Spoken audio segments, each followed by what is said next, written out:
Hey guys, VishBoss here, and I love Nintendo. This may be pretty obvious based on what you've seen on my channel so far, but I'm making this clear right now. Nintendo games are usually some of my most favorite games of all time. But most people and companies alike, they're not perfect at everything they do. Like they say, you always criticize what you love the most. So in this video, I'm going to be talking about different reasons why I love and sort of hate Nintendo right now. Let's get into it. First of all, Nintendo makes some of the most original, fun, and innovative games ever without just shoving content down your mouth. Take Mario, the staple of the company as a whole, for example. Mario games are always extremely polished, the mechanics are always well-rounded, and it's open to any new players. But there's also a certain depth to it that makes it have a high skill ceiling as well. Each game is pouring with charm and designed like a love letter to the franchise altogether. Breath of the Wild, rethinking the way fans think about Zelda with a vast new open world with tons of things to explore and do. Animal Crossing, a relaxed life simulation game where you can escape into a different world and live your life to the fullest. Smash Bros, a fighting game that puts together all your favorite characters across many different franchises into an epic battle. As you can see, there's so many franchises, games, and experiences to be had in these amazing titles. According to the creator of Mario, Miyamoto, the first step in finding out whether a game is good is whether any fun is being had whilst playing. This may seem obvious as they are video games, you play them to have fun. But if you're not having any fun playing the game, then why would you play it any further? Uniqueness is another big one. Each game is different from the last. Although they are mostly the same characters being thrown in the same situation, the gameplay and mechanics are always in stark contrast. They focus on the power of play rather than the power of the hardware that it is being played on. They take a lot of risks and try many different things, which yes, may cause them some failures, but it also creates some commercial successes. The Wii or the Nintendo Switch, for example, were risks taken by Nintendo for a new console launch, and they were huge successes. As of right now, the Nintendo Switch is nearing 80 million units sold. So overall, Nintendo is doing very well right now, making fantastic games for the audience to play.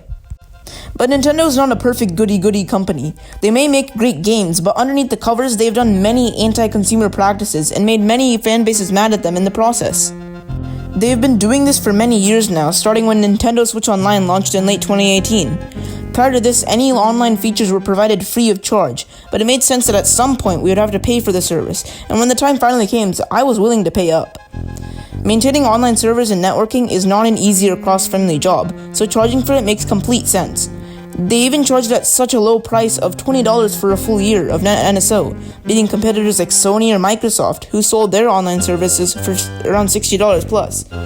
So why am I complaining about it, you may be asking? Let me just put this bluntly. Nintendo Switch Online is not a good online service.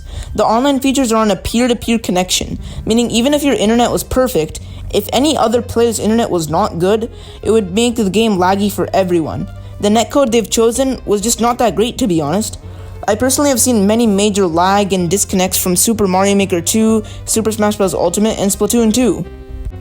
This brings me right into the next point of why Nintendo is irritating me. Basically, because of the whole pandemic thing, Super Smash Bros. Melee players couldn't compete in their local fighting game tournaments. The only way to fix this would be to play online and stream it, but Melee doesn't have a built-in online feature, so an emulator had to be used to give the players online functionality so they could still continue the tournament. It's a perfect compromise, right? We can't meet in person, but we can still do the tournament if we use an emulator to create an online play. But Nintendo said no. If an emulator is being used, they would cancel the tournament and send all competitors home. Why, Nintendo? Why? Doesn't it make you happy that people are still interested in your decades-old game? I get that it's still in your legal right to do so, but does it really put you in a good light with fans and others alike? Joycon Drift is another big thing that Nintendo knows about and has refused to fix regardless of the outlash from fans. Only after receiving multiple class action lawsuits did Nintendo recognize the problem and publicly address it.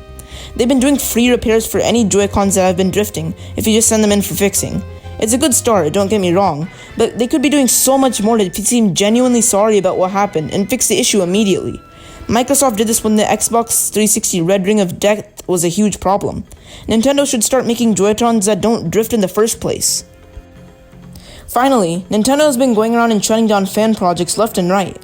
These people aren't making any money off of these downloads. It is purely out of their love for their games, nothing else.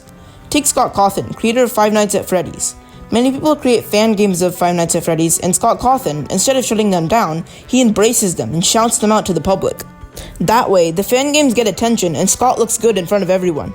Again, it's in Nintendo's legal right to defend their copyright, but still, these people aren't making any money off of these games, and it doesn't make Nintendo look good at all. Nintendo should act like Scott Cawthon in this regard and sponsor their fan games. In all, Nintendo is a great company that makes absolutely amazing games with tons of depth and charm. However, that doesn't mean that they're a perfect company. The amount of anti-consumer practices they've done is immeasurable, and simple fixes could make a big difference. But anyways, those are just my opinions on the state of Nintendo right now. Thank you so much for watching, make sure to drop a like and subscribe to the channel, and I'll see you in the next video. Bye!